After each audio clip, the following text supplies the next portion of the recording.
So historic high ito, pinakamataas ito sa kasaysayan ng Metro Manila. Dagdag 85 pesos per day ang nakatakdang matanggap ng mga minimum wage earners sa Metro Manila sa mga susunod na araw.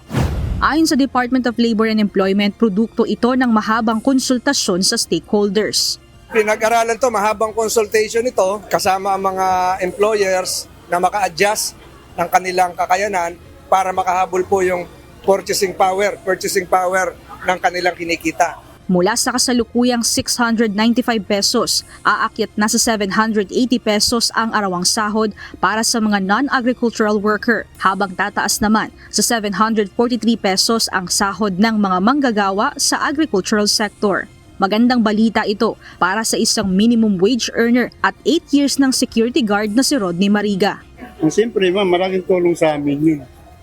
Sa mga binibili ng pagkain, sa araw-araw na panggagasto namin. Yun po ang pinagandaan mo. Mahahati sa 2 tranches o bahagi ang ipatutupad na dagdag sahod. Sa July 19, 2026, inaasahan ang paunang dagdag 60 pesos sa daily minimum wage, habang sa January 2027 naman ang karagdagang 25 pesos. Gayunman, mariing kinundinan ng labor groups ang 85 pisong halaga ng dagdag sahod kada araw para sa mga minimum wage earners. Anila, barya lang ito at hindi sasapat sa araw-araw na panggastos ng mga manggagawa na pinalalapan ng inflation. Nabudol po ang manggagawa kay Sectol. Historic daw yung 85 pesos. Yun pala, hindi lang siya barya-barya dahil daan-daan nang nawalang purchasing power sa ating mga manggagawa, kundi utay-utay pang ibibigay. Baka 60-25, yun po ay barya-barya, yun po ay sukle. Abunado pa po yung manggagawang Pilipino. Ito hindi sapat para makarecover sa lost purchasing power ng sahod ng mga manggagawa, bunga ng inflation. Hindi naman po kami pinapayagan na maghulugan pag nagbayad ng Meralco. Hindi rin po pinapayagan na hulugan pag nagbayad ng pamasahe. Hindi rin kami pinapayagan na hulugan kapag nagbayad ng grocery. Kaya isang insulto at pambabarat ito.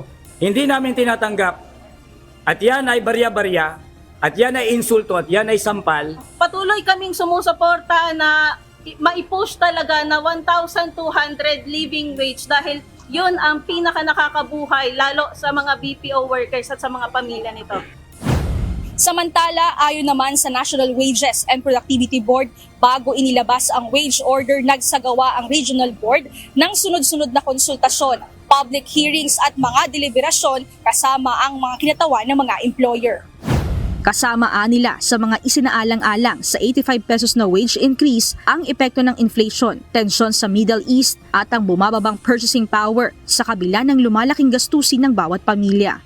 10 criteria po yung kailangang bigyang pansin ng ating mga regional board sa pagtatakda ng sahod. Kaya yun hong petition ng workers ay isa lamang po doon sa mga criteria na yun. Kailangan ho natin itong i-analyze in relation to the capacity of the employers to pay kasi nga ang mga employers naman ho ang magbabayad nito at kung magkano rin ho or kung paano rin ho ito makaka-apekto doon sa overall economic performance ng ating economy.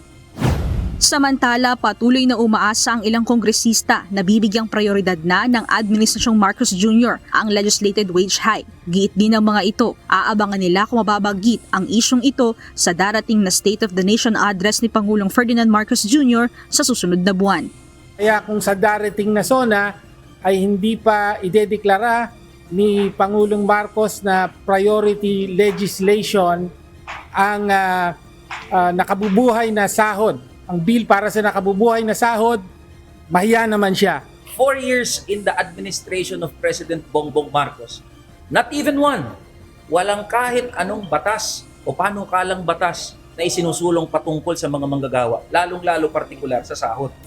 As you all know, currently in the House of Representatives, Sa kasalukuyan, ilang panukalang batas pa ang nakabinbin sa Kongreso kaugnay ng legislated wage hike. Mia Alonso, UNTV News and Rescue. Diyos ang aming sandigan, serbisyo publiko ang aming pinahahalagahan.